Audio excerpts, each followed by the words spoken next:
Hello, everyone. My name is Sharon Vieira, and this is Journey to Happy and Beyond. Today, I wanted to talk about being a compassionate witness. What does that mean? So, being a compassionate witness is watching yourself or somebody else go through an experience without putting our own judgments, thoughts, projections onto them, but being a compassionate person, being a compassionate observer, a compassionate witness. So this could be maybe there's someone in the grocery store and their child is having a tantrum, and you're watching the parent and you're judging the parent because the child is having a meltdown, right? Being a compassionate witness, you would look at that and say, oh, I really feel for that parent. That must be really tough times that they're going through right now. It must be really hard to try to manage a child who is having a tantrum in the middle of a grocery store. Being a parent, I know how hard it can be when your child is not listening to you in front of a bunch of people. No one ever wants that to happen, but truth is, children are little adults. They have their own thoughts, they have their own wants, they have their own needs. And as much as we would like them to listen 100% of the time, that's just not the case. So being that compassionate observer and just watching this happen and holding space for them, which that's something else I should talk about, holding space. So what is holding space? It's basically being that compassionate observer. You're holding a space for somebody to experience their own thoughts, their own feelings, experience what, like, allowing them to experience their own life and events without projecting anything onto them or trying to change them or something like that. So we are just like holding the space for them to experience their own life and be somebody there. You could just be somebody that's listening. And hearing them talk about this difficult situation. And rather than you talking about the last time that you had someone pass away or talking about what they should do, you let them experience that for themselves. That could be another thing if they're asking for your advice. But typically, I find that happens a lot too. When someone's telling us a story, we tend to start talking about our own experiences, and we kind of steal their experience from them by including ourselves in their experience when they didn't ask for that. Again, they could ask you for that, and that's a great place to share. But let me backtrack a little bit back to that compassionate witness. So we want to be able to watch something happening, see the event at face value, and trying to hold that space and have some empathy for that person. So this is also very important with ourselves.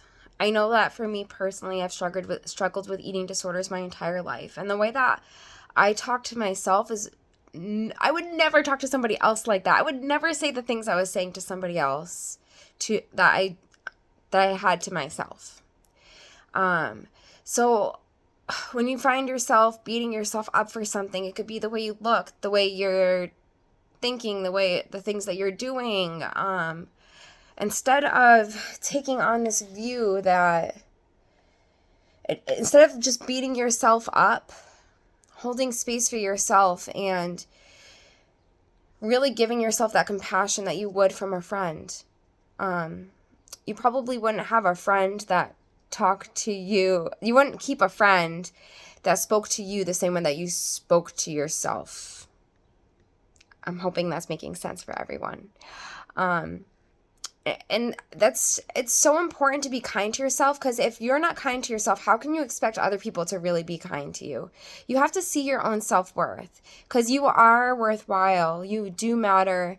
And there are so many people that you mean so much to, whether or not you realize it. And that could just be, it could have been someone in the grocery store that you complimented, and you mean a lot to them because you really brightened up their day when they were on the verge of a mental breakdown. You never know what's going on in somebody's life.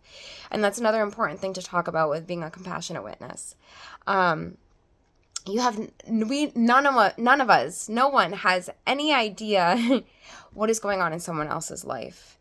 I can guarantee you that in a room full of people, there's something that happened in every person's life that you would consider to yourself that you wouldn't be able to go through that same event.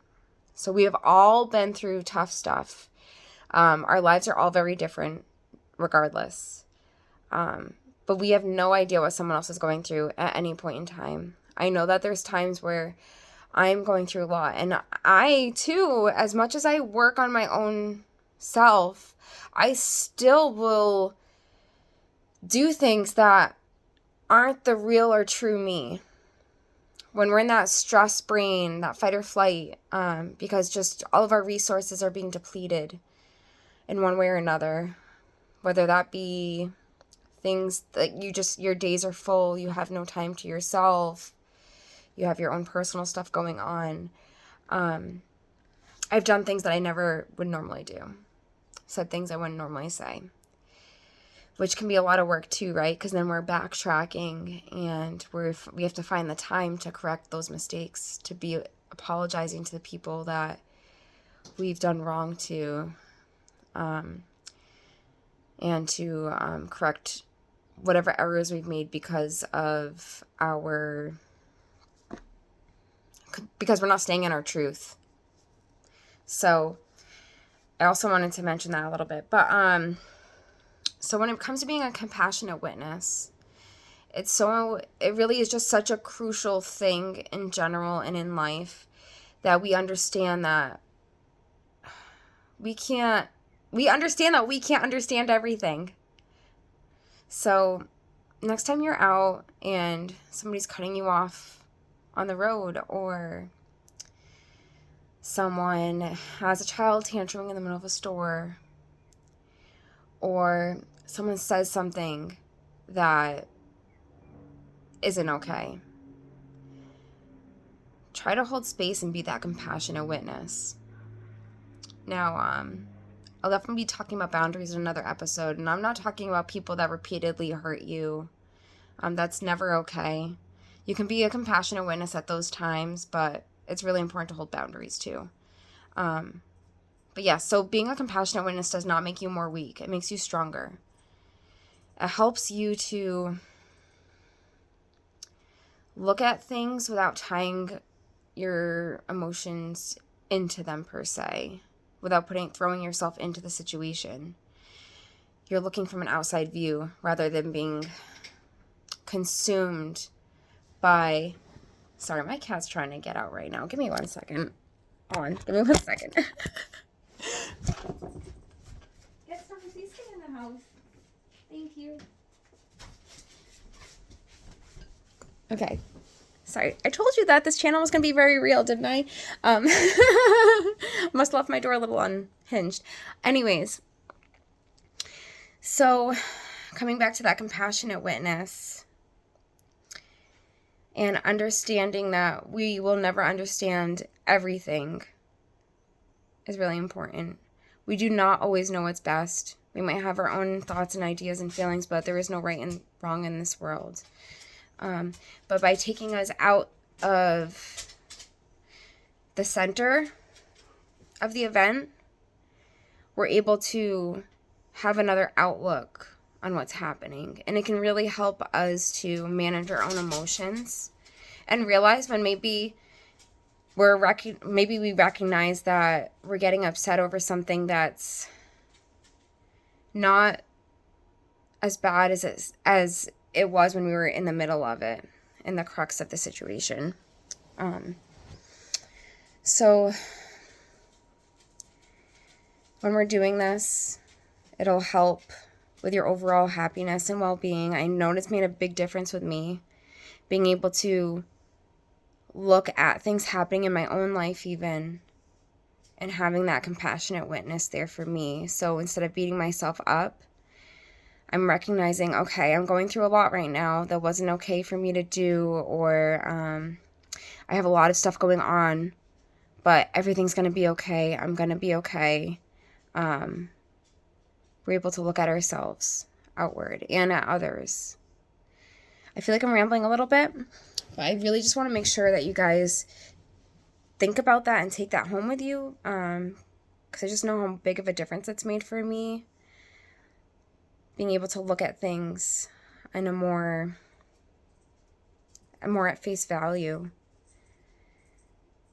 It's really important for us to be able to be that safe space for both ourselves and others. I know that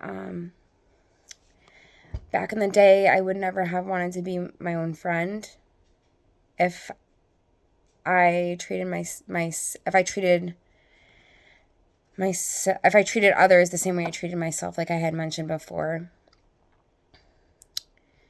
So I would love to leave you all with that to think about a little bit more, and just think about how often you might be projecting things onto other people as well. And instead just kind of hold some space for them.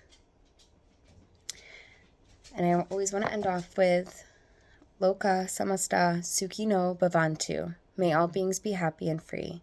And may our lives be a source and contribution to that freedom and happiness for all, including ourselves. Bye, guys.